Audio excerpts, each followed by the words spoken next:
Buen día, chicas.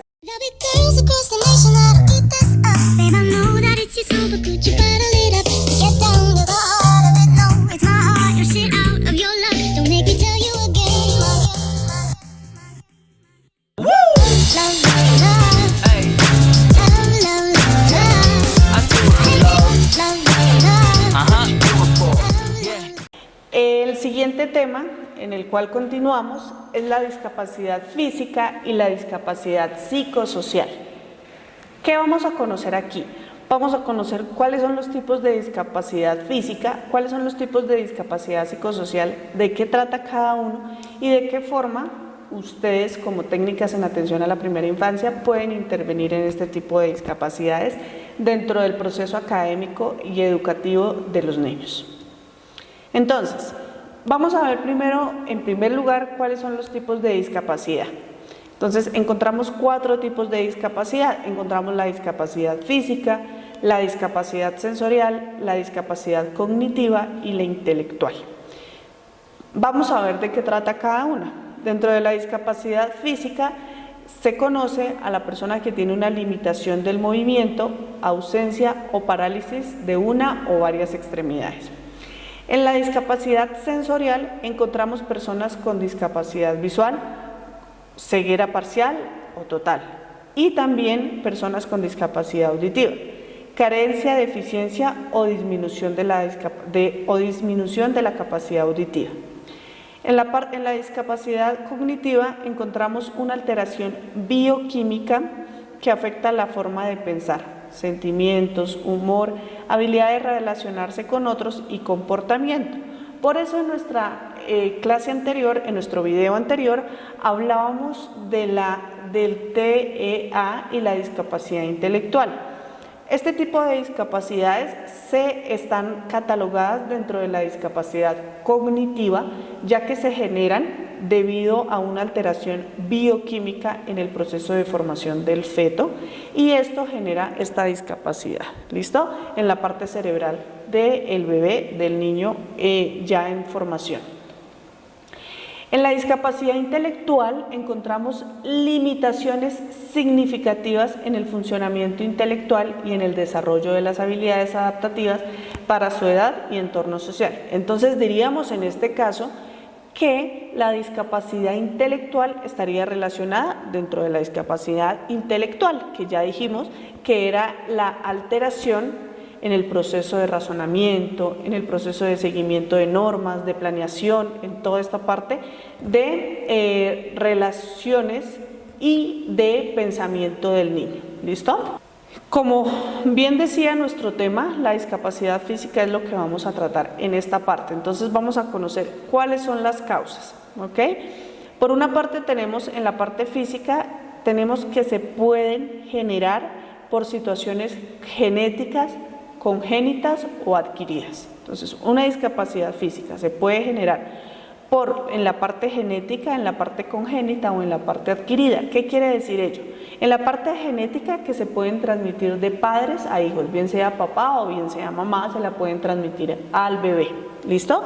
En la parte de causas congénitas se refiere a las características o rasgos con los que nace un individuo y que no dependen solo de factores hereditarios, sino que son adquiridos durante la gestación. Entonces, ¿qué quiere decir en este caso? Alguna enfermedad que la mamá haya tenido durante el embarazo y pueda afectar al bebé, ¿listo? Entonces, alguna enfermedad que vaya a afectar al feto, ¿sí? Esto en las congénitas, que se pueden presentar a las características o rasgos con los que nace un individuo, o ya sea durante el proceso de gestación. Y las adquiridas ocasionadas por algún accidente o enfermedad después del nacimiento. Una de esas enfermedades que genera la discapacidad física puede ser la meningitis. En los bebés es muy común esa enfermedad y puede generar algún tipo de discapacidad física o algún accidente que el bebé haya tenido de pronto algún golpe en su cabecita, bueno, en fin, puede generar ese tipo de discapacidad física. En la discapacidad motriz Se puede dar por transmisión genética y en esta parte se puede transmitir también de padres a hijos, papá o mamá. También se puede generar por infecciones microbianas. En este caso encontramos que se refieren a microorganismos adquiridos en algún momento de su vida que causaron esta enfermedad en el individuo. Los traumatismos ocasionados por algún accidente o enfermedad que deje secuelas, y también en la parte de discapacidad motriz se puede dar por algún origen desconocido. ¿Listo? En las discapacidades motoras o físicas encontramos la parálisis cerebral. Encontramos que la parálisis cerebral puede ser en la parte del proceso prenatal, en la parte del proceso perinatal y en la parte del proceso postnatal. ¿Listo? Entonces, lo mismo, en la parte prenatal encontramos las genéticas, las malformaciones congénitas cerebrales, hemorragia, bueno, en fin, ¿sí?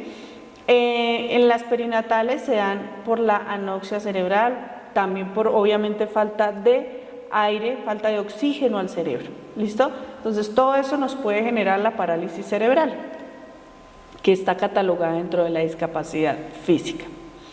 Vamos a encontrar las características de cada una de estas discapacidades. Por un lado encontramos la discapacidad física, y en la discapacidad física se puede definir como una desventaja resultante de una imposibilidad que limita o impide el desempeño motor de la persona y afecta las partes que puede afectar son los brazos, las piernas, en fin, ¿sí?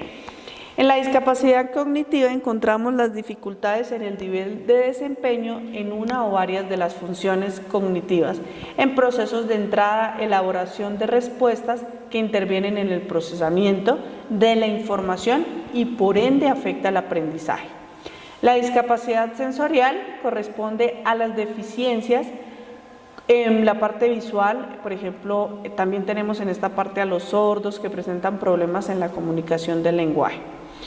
Y la discapacidad intelectual, que se caracteriza por un funcionamiento intelectual inferior que coexiste junto a las limitaciones en dos o más de las siguientes áreas de habilidades. ¿Sí? Entonces encontramos las habilidades sociales, las habilidades intelectuales, en fin.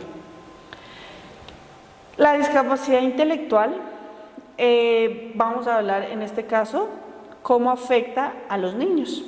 Una persona en situación de discapacidad intelectual puede presentar dificultad para captar, procesar y dominar tareas e información que a su vez se puede evidenciar en su comportamiento.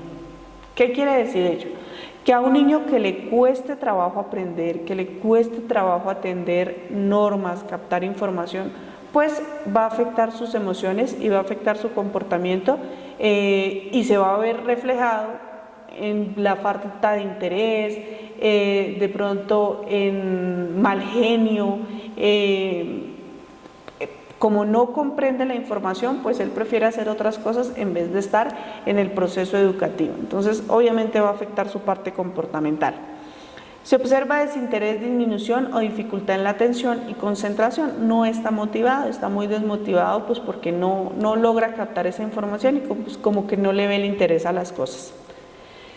Las causas de la discapacidad intelectual: factores genéticos, que ya lo hemos venido hablando, factores congénitos del metabolismo, alteraciones del desarrollo embrionario, problemas perinatales, enfermedades infantiles, graves déficits ambientales, accidentes de tráfico, en fin.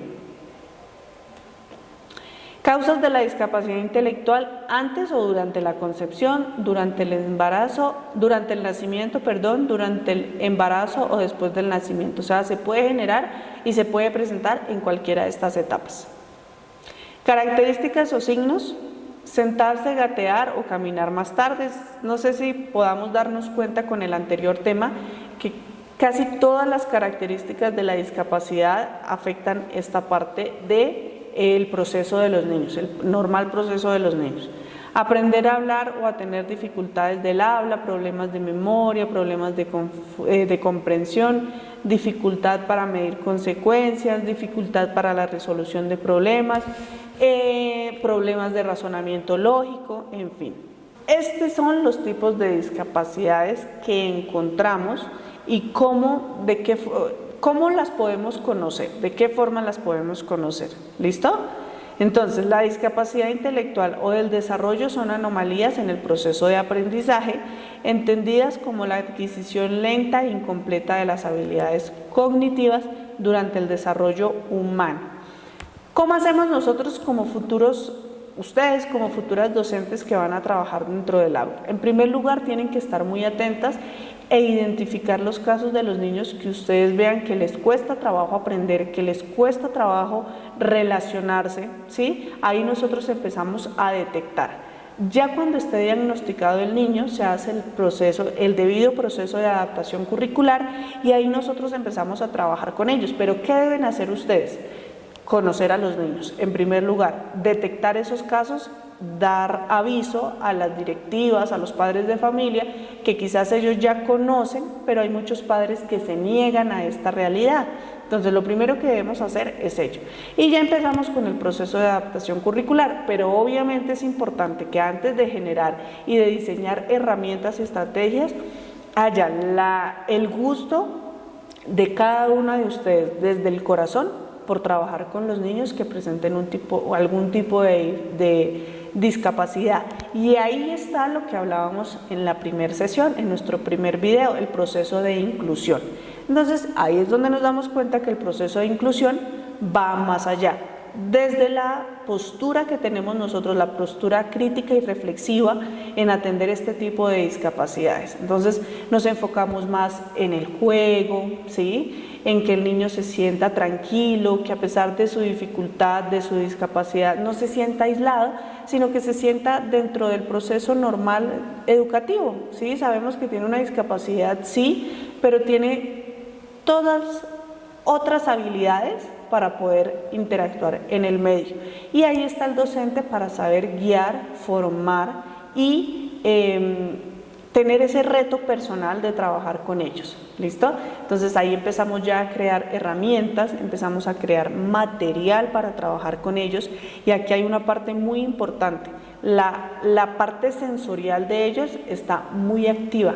Ahí en esa parte nosotros debemos trabajar imágenes, flashcards, imágenes que les llame la atención con buen color, ¿sí? Y ya obviamente se hace todo el proceso de adaptación, pero está también, ustedes también están inmersas en este proceso desde la parte en cómo van a enfrentar las diferentes discapacidades, las diferentes necesidades educativas que se les presenten en el aula. ¿Listo, chicas? Entonces, éxitos y cualquier duda que tengan estaré atenta.